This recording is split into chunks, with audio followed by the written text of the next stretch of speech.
fazer um bate-papo com o professor Rodrigo Soares, né, para os mais íntimos, professor Grabois. E o professor Rodrigo Soares é professor e pesquisador do IF, no Instituto Federal, saca muito das relações internacionais, sobretudo entre Brasil e China. E eu convidei ele hoje para o canal Mais Gel, né, para a gente discutir esse assunto de, de Brasil e China. Será um bate-papo assim bem tranquilo, bem normal, viu? Como se a gente, nós dois que já paramos de beber, mas vamos lembrar do nosso passado, onde a gente sentava nas mesas do boteco, né? E virava noites aí conversando, Uhum. conversando sobre geopolítica, sobre história, conversando sobre o Vila Nova, conversando sobre Sim. abobrinha, muitas vezes. E a gente espera que seja um papo dessa maneira. Você, Rodrigo, você pode interromper aí, responder alguém que Não, esteja pode falar questionando comigo. aí. Sim. Eu tô de longe aqui, viu, pessoal?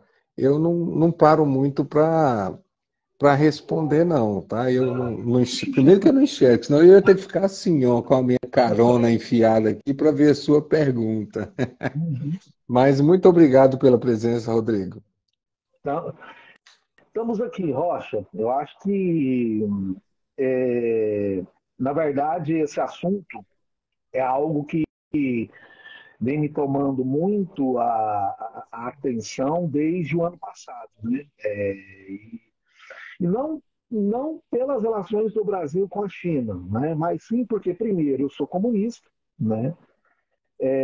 Segundo, a China é um fenômeno, né? Alguém negar isso hoje, né, no Ocidente, fica muito claro como que é a vertente ideológica, né? Principalmente quando você vai acompanhar a BBC, né? Quando você vê a BBC em relação à China, você vê a BBC falar, por exemplo, sobre Covid e cometer assim, tudo bem que a BBC assim, ela tá virando assim uma coisa que é assustadora nesses últimos 5 anos. A BBC essa semana saiu da primeira página fake news para fazer campanha anti-Rússia, né? Falando que a Antonov ia investir 50 bilhões, né, em São Paulo. Aí ela deu a justificativa que pegou isso com o governo de São Paulo. Peraí, você pega algo que vem do Tarcísio e você não checa. A Antonov vai, né? O PIB da Ucrânia é de 200 bilhões. A Antonov ia investir no Brasil 50 bilhões, né? E principalmente, assim, começou a me chamar a atenção com a questão da Covid, como que um país de 1,5 bilhões conseguia ter menos mortos do que o Brasil. Como é que um país desse ele conseguir, né? Como que consegue, né? Porque seria muito comum a China ser o país que teria, né, o maior número de mortes pela Covid, porque é o país, né, mais populoso do mundo. Mas, pelo contrário, foi um dos países que teve o menor índice de mortes é, é, é, no planeta Terra, né? Isso é um Mas, fato. E esse Rodrigo, fato, sim, é, eu vou, para deixar você fluir bastante, eu ah, vou fazer umas tá bom. perguntas Vai até, fazer. até Não, idiotas não, aqui, entendeu? Perguntas eu que me prefiro. chegam. Eu Eu prefiro. estou Eu com o WhatsApp prefiro. aqui, Aham. a tom de esclarecimento. Não significa muito que Eu eu não prefiro. sei a resposta ou que eu não saiba realmente o significado. É para você explicar, porque Uhum. muitas vezes nossos alunos, aquele ditado de que santo de casa não faz milagre, mas alguém vindo de fora, vindo do Instituto Federal, tão estudioso quanto você, possa falar e Uhum. eles possam Claro. acreditar mais. Mas não foi a China que criou a Covid para poder se destacar na economia mundial? Mas isso aí, ô Rocha, isso aí é uma bobagem, né? Inclusive, se você vai, né, desde o início da Covid, nos grandes, né, jornalões, que alguns tentaram aventar essa ideia, meses depois eles tiveram que negar, né? Porque a pesquisa, né, quem estava pesquisando a Covid começou, por exemplo, a perceber que a Covid teria início na Itália, por exemplo. Né? Uma outra pesquisa, se eu não me engano, eu não sei se é do Canadá ou na França, que ela teria começado nos Estados Unidos. Nos Estados Unidos, né? Mas há uma necessidade ideológica. É assim, gente, o país que mais se desenvolve no mundo hoje é um país comunista. É um país comunista. né? É um país que não invade ninguém. A China não invade ninguém. A China não impõe, Foi não se impõe invadida, diga-se de militarmente. passagem, né? Sim, O é passado uma histórico da história. China é nefasto, com o É Japão ali nefasta. dentro. Né? Não, quando você pega, né, a gente imaginar o seguinte, Rocha, um país que em 1949 era o mais miserável do mundo, ano que vem vai estar mandando 3 astronautas para a Lua. Se as pessoas não entendem, e você não precisa pensar ideologicamente, não. Vamos pensar de uma maneira assim, de uma maneira racional. Como que um país que em 1949 era o país mais miserável do mundo, isso não é o que eu estou falando, não, gente. Os dados da ONU de 1949, a China era o país mais miserável do mundo, em todos os quesitos. Em 1955 já estava quase que abolido o analfabetismo. E agora, em 2024, vão mandar astronautas. Por quê? Mandar astronautas para a Lua. Ah, mas nossa, mandar astronauta para a Lua? Não, isso mostra o quanto que um país não é que só cresceu, mas desenvolveu tecnologia própria, por exemplo. Né? Olha o quanto que esse país está sofisticado. Né? O quanto que esse país está sofisticado. E aí você cria esses espantalhos, como por exemplo, foi ela que criou a Covid para uma questão de batalha biológica no mundo. Gente, quem usou arma biológica no mundo é os Estados Unidos. Isso não sou eu que estou falando. Abre o seu livro didático, estuda sobre Vietnã, estuda sobre Laos, sobre Camboja, né? Sobre Iugoslávia, que essa é um engraçado que ninguém fala, né? Que foi usado o gás sarin. Né? A OTAN e os Estados Unidos usou gás sarin na Iugoslávia, com o povo iugoslavo, né? Na década de 90. Isso não é Segunda Guerra, não, gente. Isso é já entrando no século XXI. Né? E eu acho que é o seguinte, é porque assim, eu, como comunista, um materialista dialético, eu acredito na seguinte perspectiva, né? A questão da realidade concreta. E não tem como mais negar a realidade concreta da China. Não tem como mais ideologicamente o Ocidente, você sabe, assim, escamotear, né, mudar, mentir, criar factoides, atacar ideologicamente, etc. Porque é uma realidade concreta. Gente, há 3 meses a China se tornou a maior potência militar nas águas. Eu estava vendo um dado, Rocha, olha esse dado. A China tem o triplo de estaleiros dos não, os Estados Unidos, se não me engano, tem dezenas de estaleiros. A China está chegando a uns milhares. E um estaleiro da China tem a capacidade produtiva dos estaleiros dos Estados Unidos. Vocês entendem o que é isso? Vocês entendem o que é isso? Que é uma questão de grandiosidade, rapidez e tecnologia.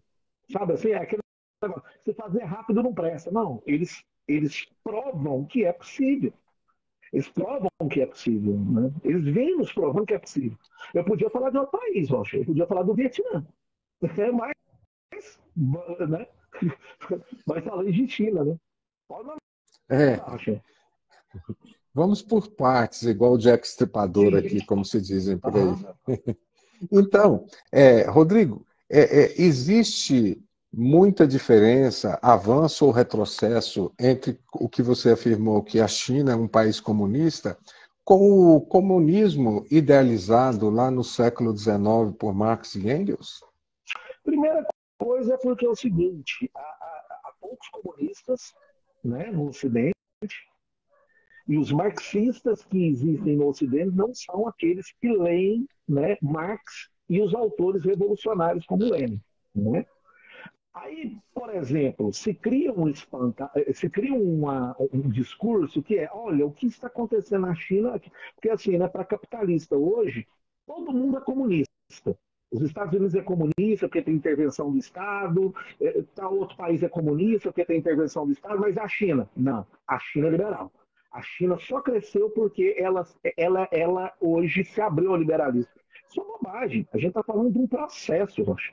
Qualquer pessoa que abra um livro do Lenin, por exemplo, lá na Revolução Russa, ou pega a experiência da Revolução Russa, vai entender que isso é um processo.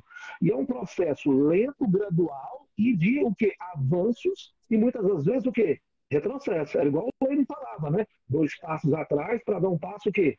À frente. O Lenin teve que fazer isso, por exemplo, com a NEP. Ele deu uma percebida que havia uma necessidade de desenvolver o setor produtivo da Rússia para atender as demandas da população, porque senão não dariam conta. A China também faz isso. Ela tem ali um processo revolucionário que vai até a morte do mal, né? Aí, assim, a gente pode ter um debate, né? Se a partir do Deng Xiaoping é uma tendência de direita ou de esquerda dentro do comunismo. Mas, se a gente analisa numa longa duração, a gente sabe que a China Peraí. está. O comunismo tem também uma tendência de direita e de esquerda? Sim, sim. O comunista tem, você tem as tendências de direita e esquerda. Se você vai estudar, por exemplo, a história da Revolução Russa, o Lenin ele fazia parte do setor de esquerda. O Lenin, Stalin, etc. E do outro lado você tinha a direita. Por exemplo, Khrushchev, né, que entra no poder Eu depois da morte do Stalin. estou usando a camiseta certa ou errada? Essa aí, essa que você está usando é do Gramsci, né? É do Gramsci, Isso. um autor Direita ou esquerda? revolucionário. Ele é da esquerda. Ah, O Gramsci, pelo ele menos é um cara. você me O assustou agora. Gramsci, o Gramsci, ele é um cara que ele faz uma leitura revolucionária do processo. Né? Ele faz uma leitura revolucionária. Não, e quando a gente fala de direita e esquerda, Rochinha, dentro do comunismo revolucionário, isso não quer dizer que é mais ou menos revolucionário. É uma visão do processo revolucionário feita de maneira o quê? Diferente. E há isso, e há isso. E isso dentro do Partido Comunista Chinês hoje há essas. E não só dentro do partido, porque né, você tem o Partido Comunista Chinês, você tem mais 7 partidos dentro da China hoje. A China, essa lenda, a China tem um partido único. Não. O hegemônico é o Partido Comunista na China. Mas você tem o Partido Liberal na China. Você tem, É a mesma, né? mesma situação de acreditar que os Estados Unidos só tem dois partidos, né, políticos. Os hegemônicos são os Sim, dois, que os hegemônicos. de Uhum, acordo com a e agora, lei americana, têm chance de chegarem à presidência da uhum. República, né? Depois a gente vai Vamos fazer pegar um uma negócio. live, Aham, até aham. deixar no ar aqui uma live, te convidar, para a gente tentar explicar para o pessoal como é que funciona essas eleições nos Estados Unidos, né? Porque Sim, já sim, vamos sim, começar com esse sim, sim. processo. Ela O é Joe Biden, complexa. essa semana, já anunciou que vai ser candidato novamente, né? Né? Sim, pode Então, assim, terminar. e o engraçado é que o povo fala, nossa, a democracia dos Estados Unidos. E ninguém entende como que é o processo eleitoral dos Estados Unidos. Que democracia é essa onde que o processo eleitoral não é claro para a população. Te desafio você ir para a China hoje e perguntar para um chinês se ele não entende como que o processo político funciona. Eles entendem, né? Quando eu falo coisas assim que as pessoas me assustam, eu falo assim, por exemplo, alguns conselhos de vias podem demitir o deputado federal que eles elegeram. O cara está lá na legislatura, o conselho vai lá e não tem. O conselho pode achar que ele não está, né, representando os interesses daquela região, eles vão lá e tiram. Né? Mas voltando ao que você está falando sobre essa questão desse processo, a China está em um processo ainda de desenvolvimento revolucionário. Um outro grande pesquisador que hoje tem no Brasil, que ele agora se tornou um intelectual público, que é Elias Jabbour, ele defende que o que existe na China é um negócio diferente de tudo que a gente entendia. Eu discordo dele nesse ponto. Eu acho que a China está dentro de um processo revolucionário. Se a gente pega o que vem acontecendo com a China, por exemplo, eu vou te dar um dado. O que é esse dado revolucionário? Alguém aqui já deve ter ouvido falar do Evergrande, né? Que era dono de um time na China, que inclusive era recheado de brasileiros. A Evergrande faliu. Não é que a Evergrande faliu. O dono da Evergrande fez a mesma coisa que os donos da Americana fizeram, sabe? O Lehman, os irmãos Sucupira, ele fez a mesma coisa. Ele mentiu nos números. O que aconteceu na China? Esse cara ficou livre e tranquilo? Não, primeiro, foi preso. Porque você não pode fazer isso. Você não pode fazer isso. Né? É igual o Elias fala, é país sério. Você não pode chegar aqui, mentir nos seus livros financeiros e causar uma crise econômica para o país. Espera aí, irmão, você está preso. Segundo, o que o Estado fez? Assumiu a empresa. Mas não é aí que eu falo que está a maravilha. Tá? O que eles resolveram fazer? O que eles resolveram fazer à frente da Evergrande? A Evergrande, gente, é uma construtora, tá, gente? Construtora gigantesca. Constrói casa, apartamento, etc. Se a Evergrande fale e as pessoas compraram seus apartamentos, elas teriam suas moradias? Lógico que não, Não. né? Quem quiser fazer uma comparação, ou seja, através da realidade material, procure o caso da Incol Goiás. A Incol faliu. Se alguns moradores não criassem cooperativas para terminar de construir os prédios, etc., e eu falo que eu tenho um colega de trabalho que o apartamento dele é dessa cooperativa. A gente comprou 3 apartamentos no final das contas, né? Porque a gente teve que assumir isso, né? E assim, a Incol faliu. Os donos estão presos? Os sócios estão presos? Não. Respondem por alguma coisa? Não. O que acontece na China? Na China, os investidores, quando o Estado assume, eles ficam animadíssimos, porque assim, liberal, capitalista no mundo, só quer Estado mínimo para o povo. Para eles, eles querem Estado máximo. Porque quando o Estado assume, eles ficam animados. Beleza, não teremos prejuízo. Mas sabe o que o Estado chinês faz? Não, a prioridade é terminar de construir as moradias de quem já pagou e está pagando. Ah, e quem investe? Isso não é um problema nosso. O problema do Estado chinês, os investidores da Evergrande não é um problema do Estado chinês. O problema do Estado chinês é o povo que pagou pelas suas moradias terem acesso àquilo pelo que eles pagou ou estavam pagando. Simples assim. Simples assim. Tanto que o Xi Jinping, quando ele é reeleito, ele é reeleito para o cargo, ele faz uma declaração muito forte. E nos próximos 10 anos, a China vai parar de tratar moradia como mercadoria. Entendeu, Rocha? O que é esse processo? Ele é lento, ele é gradual. Quando você tem um chefe de nação, presidente, falando que em 10 anos a moradia deixará de ser mercadoria, isso não pode ser visto como capitalista. Né? Isso não pode ser visto como capitalista. Né? Quando você vê, por exemplo, o Estado chinês hoje ter 99 conglomerados estatais do setor produtivo nas mãos do Estado para servir a população. E um dos motivos da China ter saído na frente na luta contra o Covid foi justamente isso. O Estado se utiliza desses conglomerados e fala o seguinte: vamos direcionar todos os esforços para combater a Covid e para desenvolver uma vacina. Rodrigo, Isso aí é pensar em lucro. Né? É isso que eu quero que fique muito claro. Você não está pensando no lucro. Você está pensando o quê? Vamos resolver um problema do povo.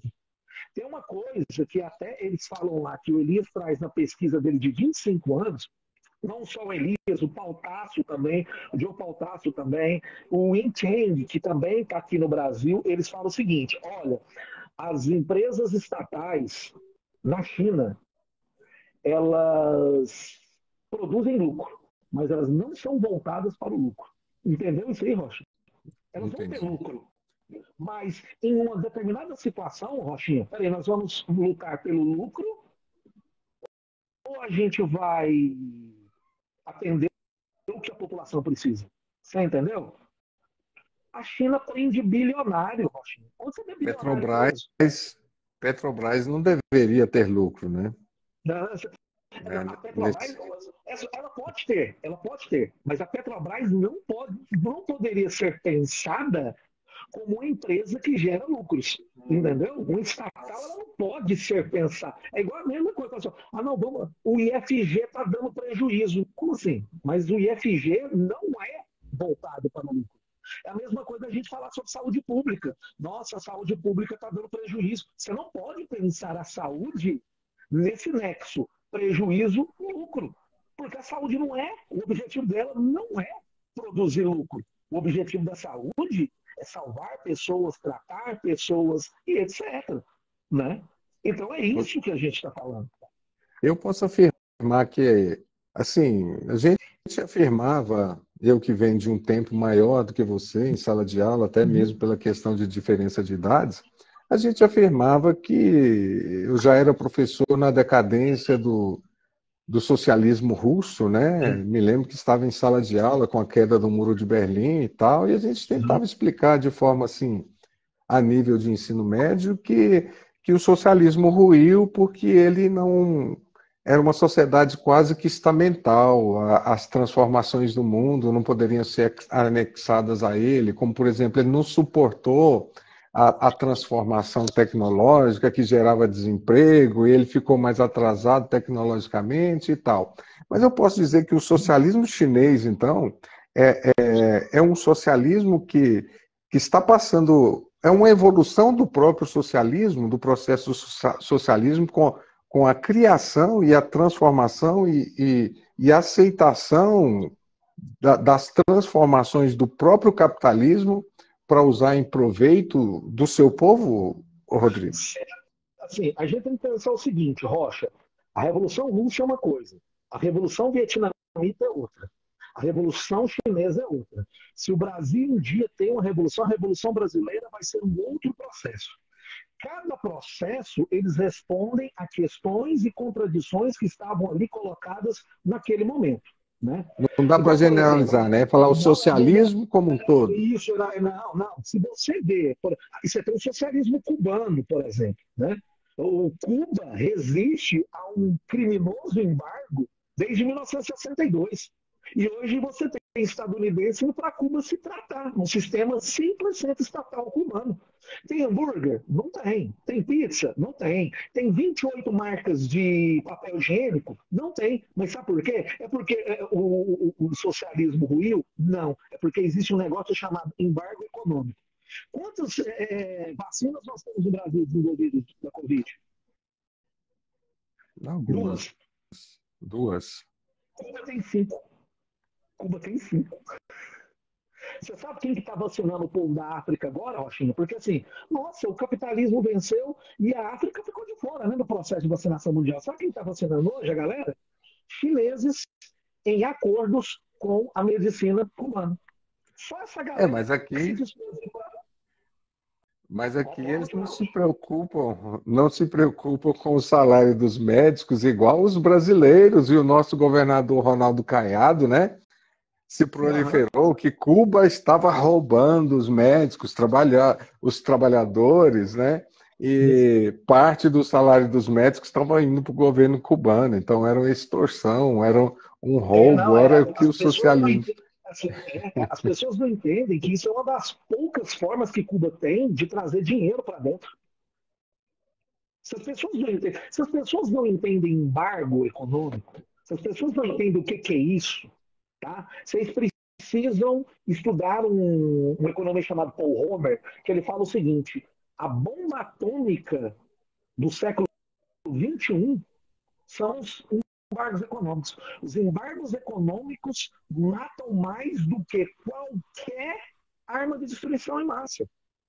A Venezuela é um outro país que está passando por embargo econômico dos Estados Unidos. Gente, os venezuelanos, eles não podem ir. Se a Venezuela vende petróleo e esse dinheiro ele entra por algum banco europeu ou estadunidense, esse dinheiro é retido. Os venezuelanos não podem ter acesso ao dinheiro da venda do petróleo deles. Aí vocês querem me falar que esse sistema dá certo? Vocês querem me falar que o capitalismo liberal produz. Ah, não, o capitalismo liberal produz embargo. Ah, não, eu vou impedir que alguém sobreviva. Só porque eu discordo do governo dele. Então, o que eu faço? Eu corto todas as relações com ele e vamos ver até quando que esse sistema ele vai. Olha tanto é que isso, o embargo é maldade pura e absoluta. Isso, Vale a pena além de procurar. Os cortar, Estados Unidos.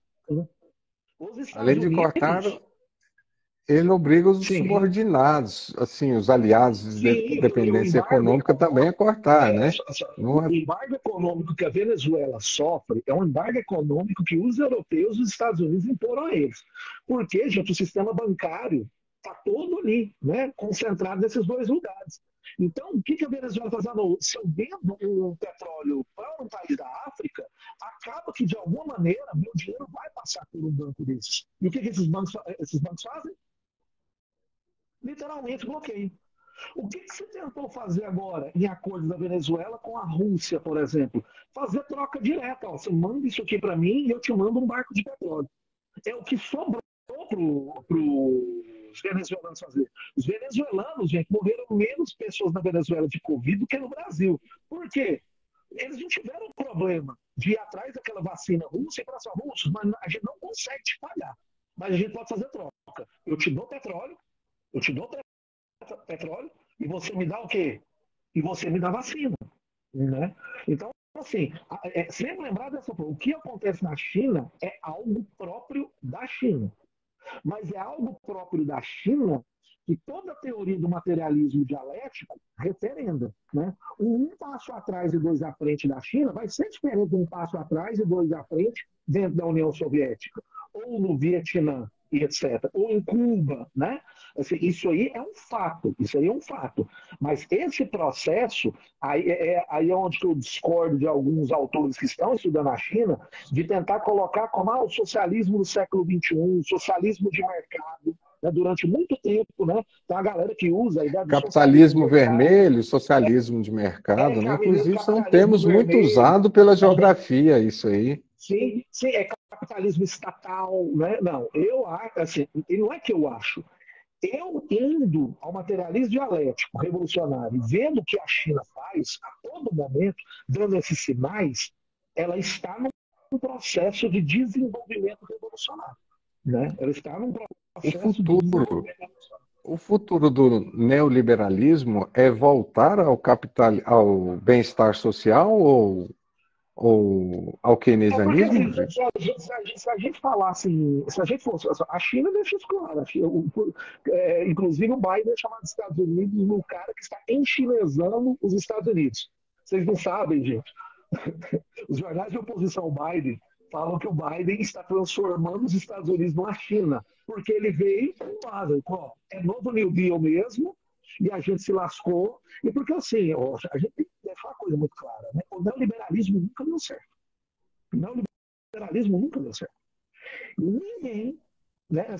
E já, Consegue, ah, ninguém ninguém consegue provar cientificamente, através de dados, que países que adotaram a política neoliberal como o Brasil colocou em prática, se desenvolveu. A Inglaterra não colocou em prática o neoliberalismo igual o Brasil foi aqui, não. Vão vender tudo e é isso aí mesmo. Os Estados Unidos nunca colocou um neoliberalismo raiz, sabe? Aquela coisa, estamos fazendo aqui que é orgulhoso. O Fernando Henrique Cardoso, ele era considerado o exemplo mundial de aplicação da cartilha do consenso de Washington, né? Na verdade, Washington, nunca se deu certo. Eu desafio alguém pegar algum autor sério que diz o seguinte: olha, este país, quando aplicou as políticas neoliberais, percebam que. Porque aí a galera fica.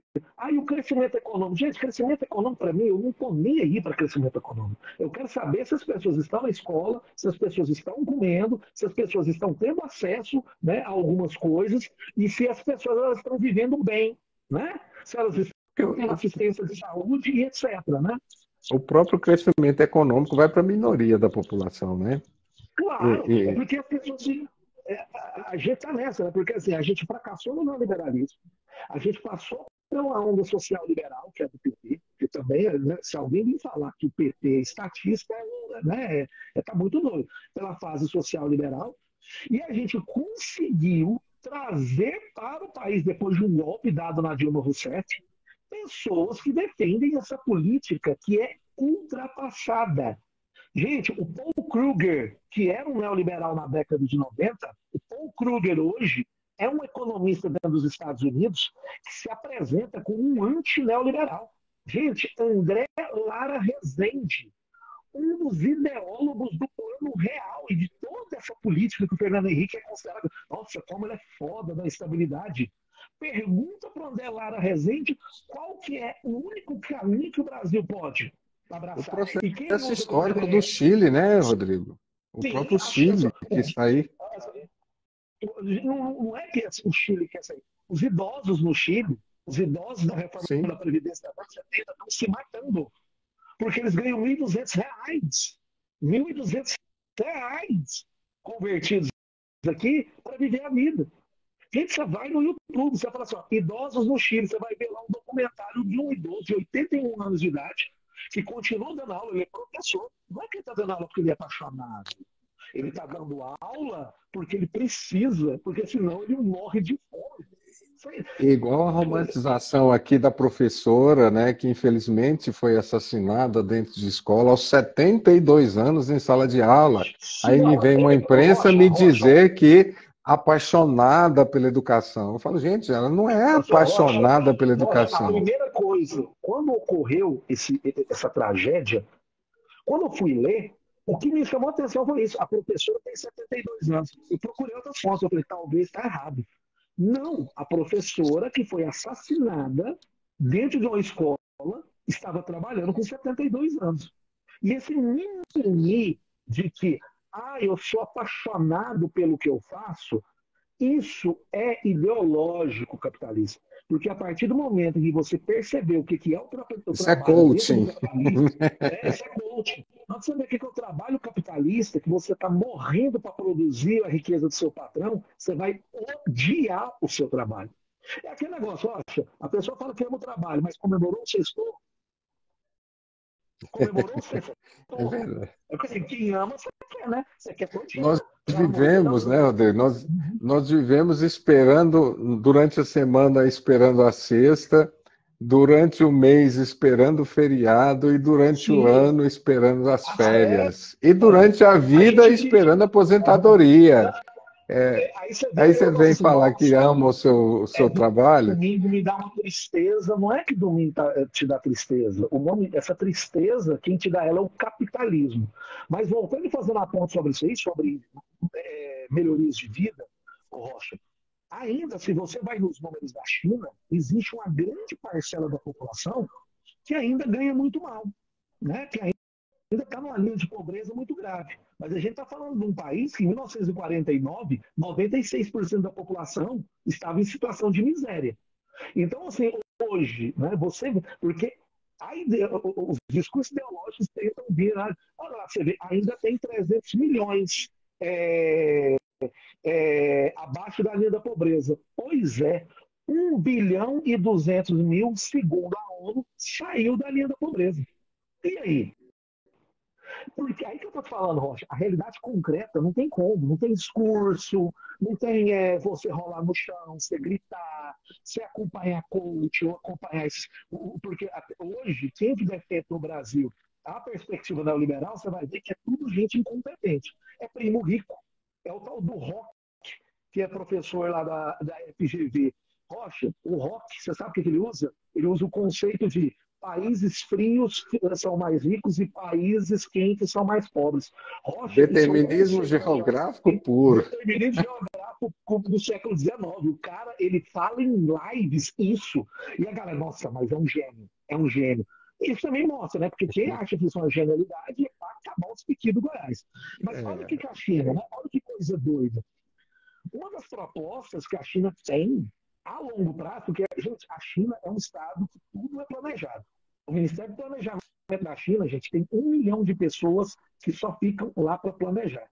É o cargo mais cobiçado entre a juventude. Sabe por quê? Porque é o mais bem pago. Aquelas pessoas, assim, vai sentar, a pessoa, Rocha, ela vai sentar e só vai pensar a China. Militarmente, ambientalmente, economicamente, socialmente, direitos, não sei o que lá, não sei o que lá. O que eles puderem pensar, a gente não pensou ainda sobre isso. Precisamos criar aqui um grupo de trabalho para pesquisar sobre isso aqui. Dá para você enfrentar todos os problemas de uma vez? Não, porque os problemas vão aparecendo dentro da realidade histórica colocada, né? Da realidade histórica colocada. Todo mundo sabe que, por exemplo, a China não tem uma linha de planejamento para entrar numa guerra. Ela tem de defender o Estado Nacional, mas de entrar na guerra, a China não estava no planejamento a longo prazo chinês. Olha que coisa doida, olha que coisa interessante, não estava nisso. Só que agora, com essas contradições, a China pode mudar a chave, Rocha? Pode, né? Ela pode mudar a chave. Quer dizer, peraí, vão me atacar? Peraí, gente. Eu não vou deixar me atacar, né? Porque também tem essa galera, né? Ai, que não sei o quê, né? A China é um perigo. Não, gente, perigo para o mundo chama os Estados Unidos da América. Isso não sou eu que estou falando. Quem disse isso é a Fox News. A TV de direita dos Estados Unidos que falou isso. Não fui eu que estou falando. Não fui eu, não sou eu que estou falando. Eu acho isso, sempre achei. Mas a galera lá dentro dos Estados Unidos já está tendo noção disso. E olha o que a China vai fazer sobre a questão do trabalho, Rocha, que é uma das ideias dele. Produção de tecnologia para redução da jornada de trabalho. Sabe assim? Sem diminuir salário. Tá? Não é tecnologia. Aí que é o verdadeiro ganho real de salário, É né? aí que eu ganho. É assim, olha, você ganha em R$ 1.000. A partir do mês que vem, a gente está implantando a tecnologia para a produtividade continuar a mesma. Você vai trabalhar 4 horas. Mas só que você vai continuar ganhando o quê? A mesma coisa. Porque Porque isso você é o está mexendo princípio direto básico na de Marx. mais-valia, não é isso? Sim, não. E outra coisa, o princípio básico do que o Marx pensava sobre o que é o comunismo. O que seria o comunismo? É nós vivermos a vida bem vivida. E você tem que trabalhar para comer, você nunca vai ter uma vida bem vivida. Entendeu? Então, assim, a perspectiva deles é essa. Engraçado que até a visão que eles têm de tecnologia é diferente do Ocidente. Ah, não, vamos produzir tecnologia para produzir mais. Não. A gente tecnologia para produzir mais e as pessoas trabalharem o quê? Menos. Ainda a China hoje tem uma carga diária de trabalho muito alta. Mas voltando, 1949, a China tinha o maior número de analfabetos do mundo. 96% da população na miséria, tá? Beleza? Hoje tem uma alta carga, só que já está nos planos. O Xi Jinping deixou isso claro. Que um dos projetos agora é a diminuição da carga de trabalho, porque também tem aquela noção. Se a gente não diminuir a carga de trabalho também, como é que a gente vai arrumar emprego para todo mundo? Sabe? Assim, sabe? É enfrentar os problemas com planejamento. Rodrigo, nós já falamos, explicamos aqui sobre a China, a atual situação da China, os projetos da China. A gente está caminhando já para o fim da live, que é só aproximadamente 1 hora. Vamos falar um pouco sobre essas relações comerciais do Brasil. A China começa a se abrir ao mundo, porque a China é a verdadeira perestroika, né? Começa na China esse processo de abertura e depois é puxada por Gorbachev com as proporções tremendas lá para a antiga União Soviética. E o caso do Brasil e a China já tem mais de 40 anos que os dois países se relacionam economicamente. Ou seja, ali, pouco antes da queda do Muro de Berlim, já havia relações entre Brasil e China.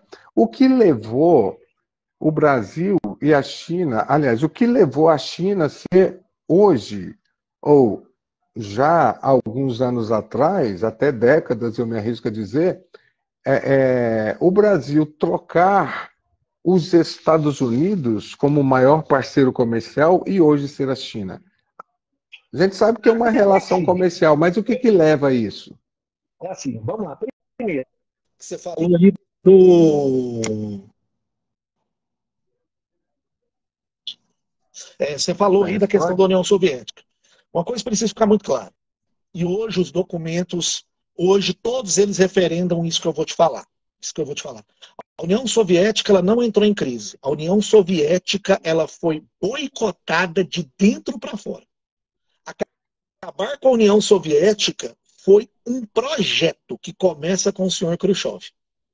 E hoje em dia, eu estou até com um livro aqui, Rocha, que assim, e o livro é de um professor dos Estados Unidos, tá, gente? Para vocês não acharem que é uma coisa. Tá aqui, ó, Khrushchev mentiu. Porque a Rússia está abrindo os documentos secretos da KGB e a galera está pesquisando. Segundo, Rocha, o Brasil não tem relação com a China só 40 anos. Lembre-se, João Goulart estava na China quando ele sofreu o golpe parlamentarista. Verdade. Entendeu? Não, isso fazia parte da política externa do Brasil, que sempre foi aquela assim, vamos conversar com a galera, né? E o João Goulart foi mandado pelo Jânio Quadros, enquanto ele vai para Cuba, para conversar com os chineses. Segundo, quando é dado o golpe aqui em 1964, estava uma comitiva chinesa no Brasil para assinar contratos e acordos. o início da construção do metrô de Xangai foi feito a partir de projetos que os chineses aprenderam com os engenheiros que desenvolveram o metrô de São Paulo. Vale a pena lembrar, gente. O metrô de São Paulo, na década de 80, era o metrô mais moderno do mundo. 100% nacional. Brasil ensinando a China. Não, mas o Elias Jabbour, ele chama atenção para isso. Ele fala assim, ó, a gente desistiu de um projeto, porque dentro desse processo chinês, o Brasil é uma referência. Você sabe essas cidades que a China constrói do nada na China? Assim, eles constroem do nada. Quem que é a grande referência deles? Construção de Brasília. Quem vai pesquisar a China, quando eles chegam lá, quando eles vão conversar com a galera do planejamento, cara, como é que vocês conseguiram fazer Brasília? Como que vocês conseguiram? A nossa relação sempre foi muito próxima com os chineses. E a China hoje, ser o maior parceiro comercial do Brasil, Rocha, está dentro de uma estratégia que a própria China criou. Inclusive, para transferir para o Brasil questões que ela percebeu que ela não poderia lidar em determinado momento, como, por exemplo, a questão ambiental. A China parou de produzir soja, Rocha. Ela compra do Brasil. E isso foi uma decisão estratégica planejada. Por quê? Eu falei, não, se a gente vai lá e compra essa soja e traz para cá, fica tão barato quanto a gente produzir aqui. Só que a gente transfere para lá toda essa questão ambiental. Toda essa questão, o impacto ambiental, quem vai sofrer é o Brasil, não é a China, né? Porque, assim, a gente sabe, né, que apesar da gente ter aqui políticas verdes, nós temos uma grande parte da população que é completamente contra a questão ambiental. E a China, para pensar a nação dela ambientalmente, ela transfere. Mas isso é coisa, né, que a gente já sabe, todo mundo faz. É a Europa vendendo lixo para o Chile, né? É país da Europa vendendo lixo para a África subsaariana e etc, né? A China fez alguma coisa. E o que eu acho agora, que essa relação Brasil e China pode ser altamente benéfica pelo seguinte, Rocha, tem uma coisa que é muito doida, inverteu. A China agora é uma referência que a gente pode, através dessas relações, consolidar e construir um modelo próprio, né? E a China tem uma política externa que não é uma política externa imperialista. E por que a China virou o maior parceiro comercial do mundo, né, Rocha? Vamos deixar isso claro. Não é que a China é o maior parceiro comercial do Brasil, é do mundo. Né? É do mundo hoje. O que pode ocorrer, o que pode ser é da gente se aproveitar dessa visão que a China tem, que é comunista, de solidariedade dos povos do Sul global, né? Os idiotas que estavam falando da Dilma não sabem nem o que é Sul global, né? É de falar o seguinte, olha, eu levo a tecnologia e vocês vão aprender. Há mais de 20 anos, né? 30 Sim. anos a geografia já ensina, desde o ensino médio, norte e sul global, né? Sim. IDH, divisão. Sim, e tem gente que não aprendeu, né, Rocha? Jovem Pan vai aprender essas coisas? O antagonista. E nem jornalistas da Globo ainda usam hoje país desenvolvido e país subdesenvolvido, não usam o termo norte e sul global. É terrível. E aí o que eu te trago? Eu acho que essa parceria pode ser extremamente também benéfica. E isso agora eu estou falando tá? Se eu fosse estrategista. A nossa parceria com a China, que é histórica, ela pode dar mais alguns passos. Não só da gente ficar vendendo soja. Vamos começar a falar em troca de tecnologia. Você entendeu? E também, e quando eu falo sobre isso, é assim. Nós hoje temos teto de gastos, não temos, Rocha? Quem tem teto de gastos constitucional do mundo? Ninguém. Mas a gente fez o quê? A gente criou constitucionalmente os empecilhos para que a gente não se desenvolva. A China pode ajudar a gente a dar o quê? A volta nisso. Porque é aquela velha história. Se nós não temos dinheiro do Estado para que a gente lance um grande programa de desenvolvimento, é trazer essa parceria com a China o seguinte, China, saúde, precisamos de grandes obras de infraestrutura. Precisamos de grandes obras de infraestrutura. Vamos fechar aqui parceria. Estrada, linhas de ferro, trens de alta velocidade, metrôs, sabe? Hidrelétricas e etc. Hidrelétrica, a China aprendeu a engenharia no Brasil, das hidrelétricas. Aprendeu no Três Brasil, porque isso é gargantas. tecnologia nossa. E isso a gente consegue fazer o quê? Dar uma volta no teto de gastos. Porque o Brasil precisa urgentemente voltar a desenvolver. Porque o Brasil, de 2016 para cá, a nossa regressão econômica e de desenvolvimento é coisa de 50 anos, gente. Nós voltamos a ser um país essencialmente agroexportador. A gente é um Brasil colônia hoje. Nós que já fomos o maior produtor de peças de carro do mundo, a gente hoje vive de exportar produto em estado natural. Né? Eu acho que assim, tem essa questão positiva. Quem ganha e quem perde entre os dois? Não existe isso. Eu acho que numa discussão com a China, com a política internacional com a China, não tem a discussão de quem ganha e quem perde. Porque você não está discutindo com um imperialista. Você não está tendo relações com um imperialista. Você não está discutindo com uma nação que tem como objetivo ter o controle sobre a outra. Você entendeu? Você já ouviu falar de alguma eleição onde é que a China se meteu? Com capital, bancando partido e etc. Ela não fez isso. E olha que Nem tem os partido de extrema partidos direita. comunistas, né? Sim, ela podia estar financiando os partidos comunistas? Podia. Ela está fazendo isso? Não, porque não está dentro do horizonte dela ainda. Essa ideia do internacionalismo, porque isso aí é só a longo prazo, né? Mas, assim, eu acho que pode vir de positivo é que nós podemos, com essa parceria com a China, começar a retomar um desenvolvimento do Brasil para que gere, para agora, emprego e renda. Porque a gente precisa urgentemente de emprego e renda. Né? Urgentemente, emprego e renda. Segundo, tá com esse problema desse vagabundo do Campos Neto, com essa putaria, né, da política de juros, porque se transformou o Banco Central em um órgão autônomo, onde é que um incompetente, um energúmeno, ele decide, né, sobre a taxa de câmbio, inflação e juros no Brasil. Alguém investe com juro alto, gente? Ninguém investe com juro alto. Juro alto só é bom para quem? Rentista. Até eu vi essa semana um doidão da bala chita que vira para mim. Não, mas esse juro alto para mim tá massa. Meus investimentos. Você vive, aí eu perguntei para ele: você vive dos seus investimentos? Se você perdeu o seu emprego hoje, o que você ganha com esses juros mensalmente te sustenta? Não, ainda não. Eu falo, não é que ainda, nunca vai. Porque para você ganhar dinheiro a juro, você tem que ter uma quantidade de dinheiro rendendo esse juro que é gigantesca. E você não tem essa quantidade gigantesca. Porque com essa quantidade de juros eu também tenho uma outra estratégia que eu tomaria. Se eu fosse o Lulinha. Infelizmente a gente tem um Haddad, né? Chega só, Lulinha, vamos entrar em contato com os bancos da China. Chega lá na China e fala assim: China, vamos aqui uma parceria bancária de investimento que é o seguinte: os brasileiros poderem tomar empréstimos aqui da China ao juro chinês, que é menor.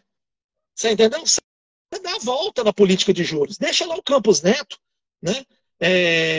Da bobeira sozinho. Você faz isso, você junta os dois bancos estatais, né? Que também começa a baixar juros. E o negócio é o seguinte: é tensionar. Porque assim, se a gente não começar a gerar emprego e renda urgentemente, a gente está caminhando para o abismo. Não sou eu que estou dizendo isso. É o Joseph Stiglitz, ganhador do Prêmio Nobel, que veio fazer uma palestra aqui no BNDES e disse: todos os economistas do mundo estão preocupados com o Brasil porque vocês intencionalmente estão levando o país de vocês para um abismo. Para um abismo. E detalhe, não é um país que está em crise, não é uma Argentina que dolarizou a economia. Né? Porque assim, o caso da Argentina ninguém vai resolver. Ninguém resolve o caso da Argentina da maneira que está. Ninguém. Só nós dois lá, Rocha, nós não resolvemos a questão da Argentina. Mas a gente é um país que tem inflação baixa, dívida em moeda nacional. A nossa dívida está em real, a nossa dívida não está em dólar. e quase 400 bilhões de dólares em reservas cambiais e dólares. Quem que criou essa reserva? Dilma Rousseff.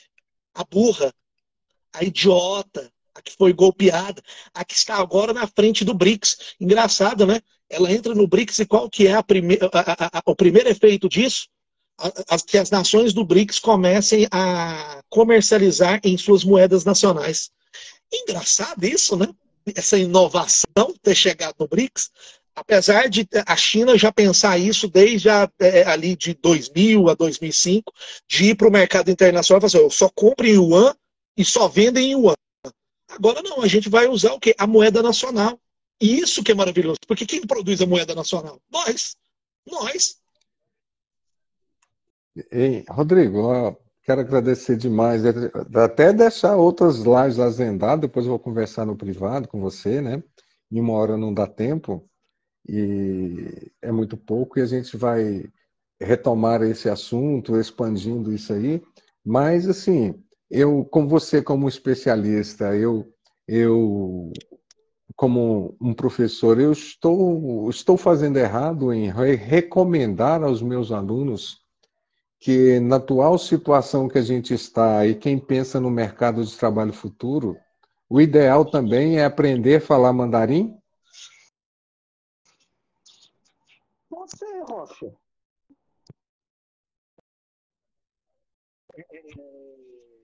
Que o segredo, assim, por exemplo, Rocha, a gente durante muito tempo ouviu na nossa vida que você tem que falar inglês.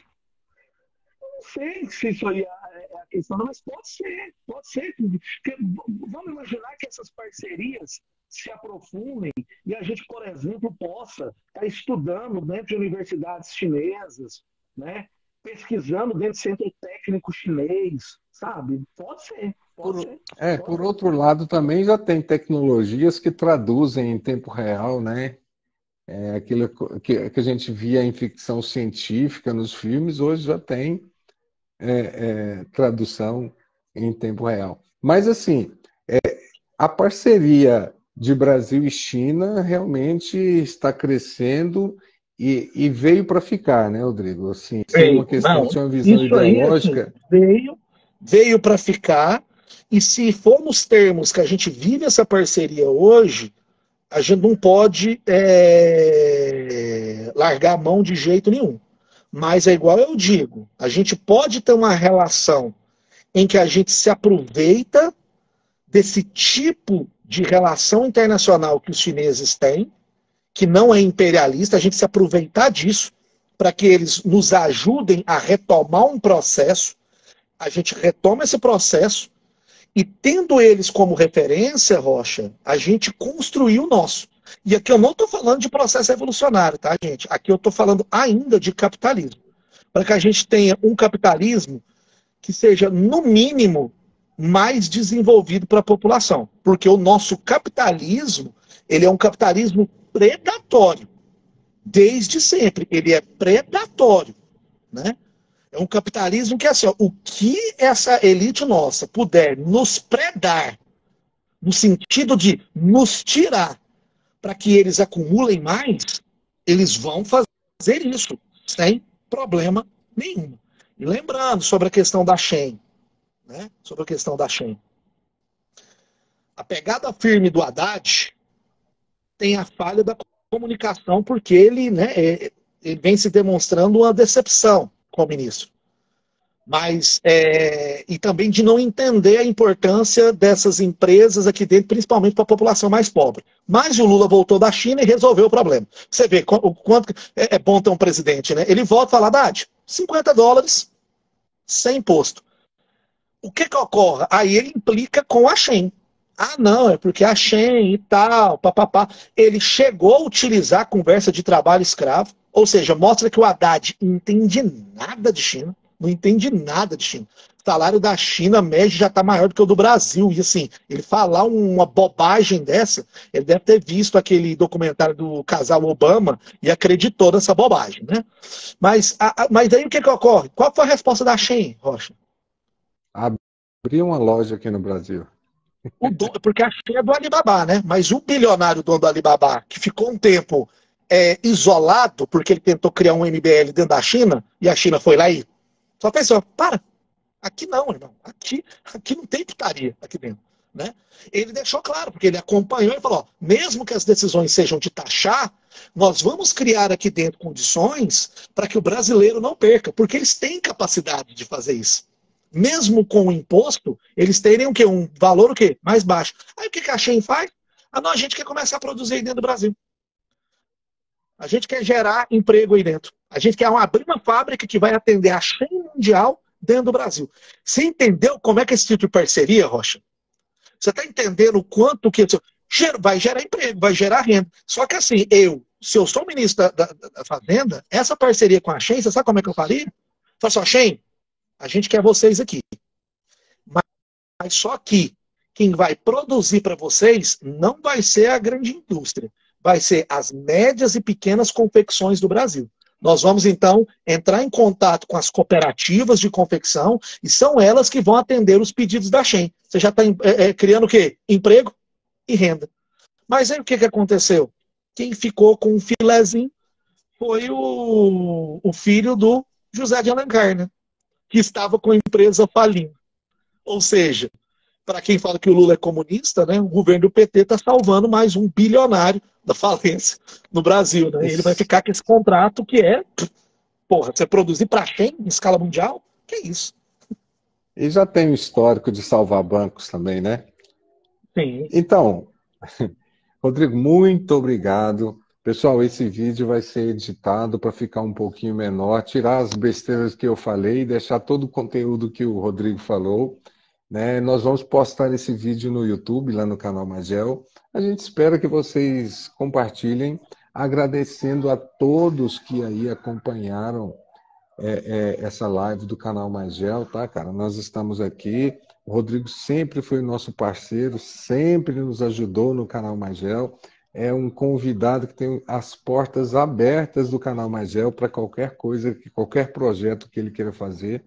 Nós estamos do seu lado. E eu gostaria, Rodrigo, de terminar com suas palavras aí e deixando o seu endereço, você dá seu endereço para o pessoal que não te segue ainda começar a te seguir, porque ele é um grande combatente digital, tá? Todos os dias tem publicações novas no Instagram do Rodrigo e publicações polêmicas que trazem esse conhecimento que na maioria não é um conhecimento de senso comum, é um conhecimento mesmo de dentro da academia. Com você, Rodrigo. Então, Rochinha, muito obrigado. Eu acho que esse é o caminho. Eu entendi nessas últimas eleições, no mês de agosto, que eu precisava fazer duas coisas. Levantar minha bunda, aceitar minha radicalidade como comunista e me portar na sociedade politicamente como comunista. E que a gente precisa, né? Quem é de uma esquerda mais radical, como eu sou acadêmico, sou pesquisador e etc., a gente tem que dar os passos para se tornar, no mínimo, intelectuais públicos, né? E ir para esse enfrentamento. E nós estamos vendo que isso é o caminho, né? Eu tive a oportunidade de conversar pessoalmente com Elias Jabbour e ele falou, o caminho da militância, principalmente nós que estamos lá na academia pesquisando, Rodrigo, é justamente a gente usa. Eu em agosto acabou, meu Instagram não é mais pessoal. Meu Instagram chama Faz o L de Lene, né? Chama Faz o L de Lene. Ele não é mais um Instagram pessoal, tá? Mas assim, quando eu falo que é pessoal, não, as pessoas conversam comigo, né? Ainda tá lá meus contatos pessoais, as pessoas mandam mensagem. Eu também entrei no TikTok. No TikTok também eu tô lá, Faz o L de Lene, né? Lá, eu tô lá no TikTok também. E lá eu faço, no TikTok eu faço conteúdos que eu estou discutindo muito mais a questão econômica e geopolítica mundial.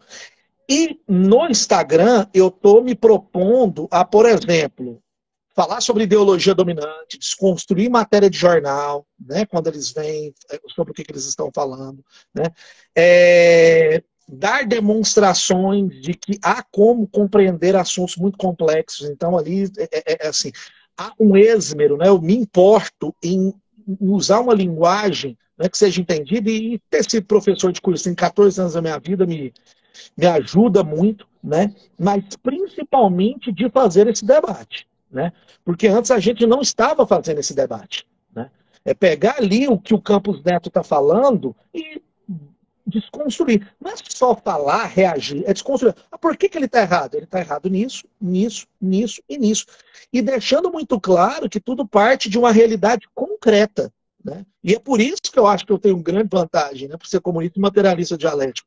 Porque eu parto da realidade concreta, das contradições, né, e etc. Né? E fica muito difícil. E um outro dado que eu falo, acho que a gente precisa também nos apegar, que há uma necessidade, né, da gente. A gente não precisa ser muito. A gente tem que ser preparado intelectualmente, isso é um fato. De verdade. Não é essa coisa que a gente viu aí rasa, não. Tá? Eu estou falando de verdade. É isso aqui, é livro, é ler, é estudar. Eu falo, nossa, essa matéria aqui. Ah, eu vou falar sobre China? Eu vou estudar sobre China. Eu vou estudar sobre China. Né? Eu vou falar sobre Vietnã, não vou pegar matéria, ler um jornalzinho, não, eu vou estudar sobre Vietnã. Né? E a questão é trazer isso para a baila do debate. Por que nós estamos vendo aí agora uma galera que é da esquerda radical, que eles estão batendo balãozinho com os liberais? Porque os caras, eles estão assim, eles não estão mais querendo, eu vou debater, não. Eu vou debater e vou mostrar o quanto que isso é ruim. O quanto que isso é ruim.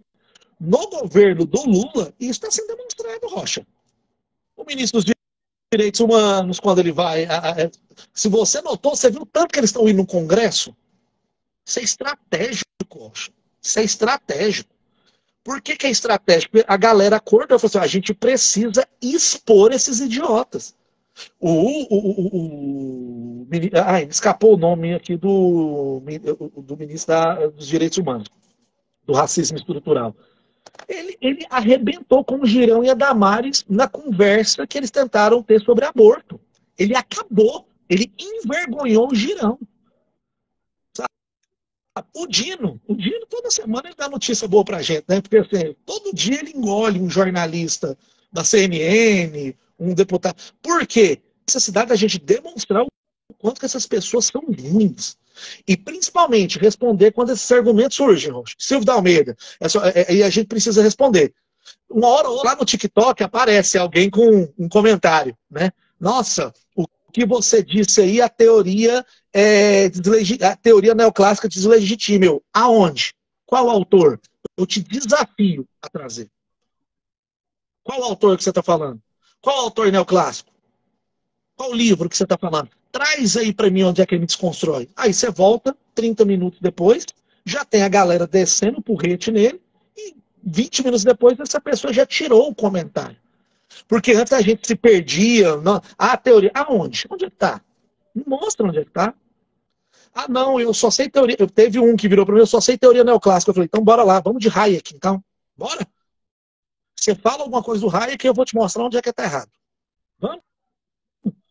Acaba, porque o argumento acaba. E a gente tem que ser o quê? Educado, né? Eu sou mais direto. Chega determinado momento que eu chego, igual hoje eu fiz, né? Hoje eu centralizei um cara de direita. Não tem essa conversa. Mas eu centralizei dizendo o seguinte, você não é de centro, você é de direita. Por isso, mais isso. Você fala isso, você defende isso, tal. Você é de direita, você não é de centro. Acabou. A gente não pode mais, Rocha, dar chance para essas pessoas. Eu estou falando isso fora do núcleo privado, tá? Porque eu sei o que está acontecendo aí no núcleo privado, né? Com um determinado deputado aí perseguindo o professor, mas eu estou falando eu como um intelectual, me colocando como intelectual público, sabe? Entendi. É comprar a briga e mostrar que eu sou mais preparado. Né? E eu uso minhas redes sociais hoje para isso. E então, pessoal, faz o L de Lenin, tanto no TikTok quanto no Instagram, né? Porque eles vão ver lá, né? Eu meto, faz o L de Lenin, né? Porque o povo, tá fazendo Lula, não, é de Lenin, né? E tá lá, eu procuro fazer vídeos quase todos os dias, eu vejo uma matéria no jornal, eu leio, vocês, não, isso aqui eu nem preciso ler, eu vou desconstruir agora em 1 minuto e meio, quer ver? Você desconstrói em 1 minuto e meio, né? E é para respondendo quando dá para responder todo mundo, né? Porque tem de vez em quando o direct fica meio cheio, aí fica difícil, né? Mas aí eu estou tentando, né? Eu acho que isso é a minha militância. Uma das formas que eu milito, além de sindicato, é hoje me colocar como intelectual público aqui no estado de Goiás. Né? Assim, fazer esse debate. Então, pessoal, muito obrigado. Obrigado a você que ficou aí. A Renata está parabenizando a gente pela live. Luiz Lopes pediu um beijo.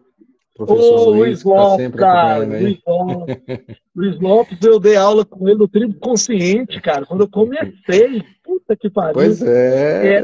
O trio era eu, não, era o quarteto, eu, ele, o Sidney e o Fagner.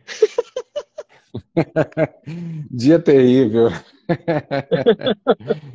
Então, pessoal, muito obrigado a vocês. Lembrando, o canal Magiel sempre está aqui e também nosso parceiro aí, a gente está promovendo aí o maior contato de vocês aqui do canal Magiel com o professor Rodrigo, que deixou as suas indicações aqui para a gente das redes sociais. Eu mesmo saí daqui já vou procurar ele no TikTok. E faz dancinha lá, viu, gente? Com L de Lene também. Aí o nosso coordenador, ó, o Wagner Ferreira aqui, foi nosso coordenador do Trio Consciente. Pois é. E tudo bom, Wagner? Como é que tá vocês? Olha aí, ó, Lá tá em São todo mundo. Paulo, tá lá em São Paulo hoje. É, Wagner é o nós, fiscal, né? nós estamos até hoje, viu, na educação, romantizando a educação, porque somos trabalhadores apaixonados pelo que fazemos, viu, Dr. Você Por isso que trabalha tá velho. porque você é apaixonado, né, Rocha? Por isso que a velha guarda está aí até hoje. Pessoal, até mais, até mais, muito obrigado e até a próxima oportunidade. Tchau, Valeu, gente. gente. Tchau.